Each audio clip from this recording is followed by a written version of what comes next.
Let's face it, the Walt Disney World experience and other Disney experiences all around the world have become extremely complex, to a point where those of us who really want to keep up with what's going on, what's changing, what's new, what we have to know for the app, the secret tips and tricks, are having trouble keeping up ourselves. The reason I'm bringing this up today is because many friends have asked me, Michael, what do I do about Lightning Lane and Genie Plus, and do I need advanced dining reservations, and can I park here with my car?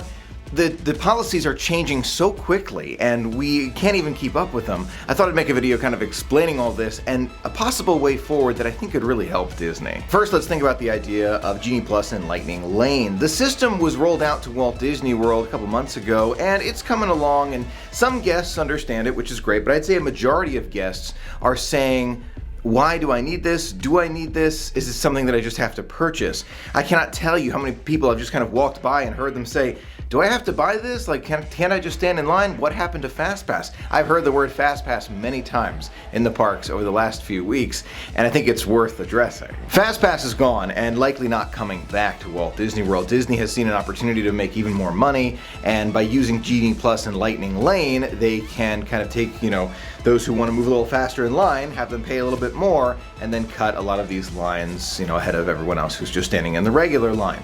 In theory, it makes sense, but I think for some it's actually created a complex experience that's tough. Someone in the family has to understand how this system works. You can't just go, drop everything and go to Walt Disney World anymore. You've got to set these things up in advance. On top of that, if let's just say the system is just as it is and you could just go to an attraction, if they made it simpler, where you just walk up to an attraction, you purchase Genie Plus, you just walk up, and that's what you have to do. Instead, you have to do it all through the app now, and I've seen a lot of guests in the parks kind of struggling like, oh wait, I already purchased Genie Plus, but you didn't make the reservation through the app, so you don't have a time to enter this attraction. I think it's something that definitely should be fixed. Let's face it, Disney wants to keep Genie Plus and Lightning Lane. It's making them more money, so they're going to keep it. But by creating a system where you don't have to register in advance for each attraction that you want to ride, and instead just make it so much simpler and say, okay, you go on this attraction and there's a waiting period, and then you pick your next attraction. That I think would make so much more sense and be a lot easier for guests who really don't want to take the time to program into their phone where they're going to go next, because who knows, maybe the kids with you are going to say, oh no, I'd rather go to Aladdin, I don't want to go to Small World anymore, but your Genie Plus reservation was for Small World. It's just an example of how things can change last minute, and being able to make these changes in the app.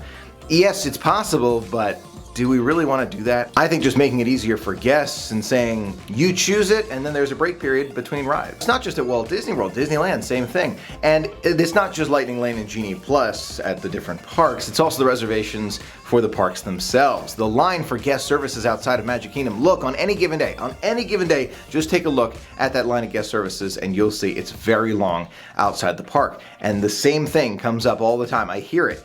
Wait, I had to make a reservation for today? Wait, I have a park ticket, or I have an annual pass. What do you mean reservation? I know for many of us, we're keeping up with what's happening and the changes, and it's good, we're keeping up with it. But I think that Disney's got to do a better job of explaining to guests that, hey, this has to be done in advance. Yes, they do send those emails, which is helpful, but I think even more needs to be known to make it easier for guests to understand what's required prior to them going to the parks. A good example is the Disney Cruise Line, and I cannot wait to get back on board before you know it. And when you go on the Disney cruise, they have a website where it's a list of things that you have to do prior to getting on the cruise. And you check off the things on the list and you're set to go.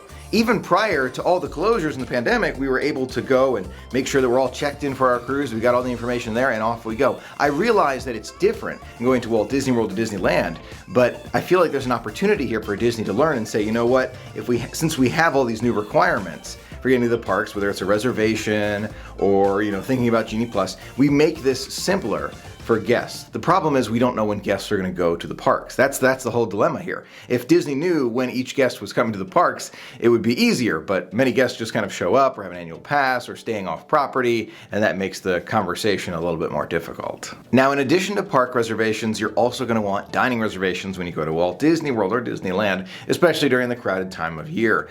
And ever since it reopened, the crowds have been more intense than I think any of us really figured it would be, and getting those reservations reservations in advance has become even more difficult than before. So having the alternatives available, I think, is really important, but I think we need more alternatives. I think that when you're in the parks and every dining venue is full with reservations and all you have left are the walk-up reservations, having more open, Tomorrowland Terrace comes to mind, and it will open soon for the holiday season, but making that more readily available, I think, is really going to help the guest experience. Now, one of the big things I wanted to talk about today was the strategy that Disney now has to kind of, save money and make up what they lost during the closure.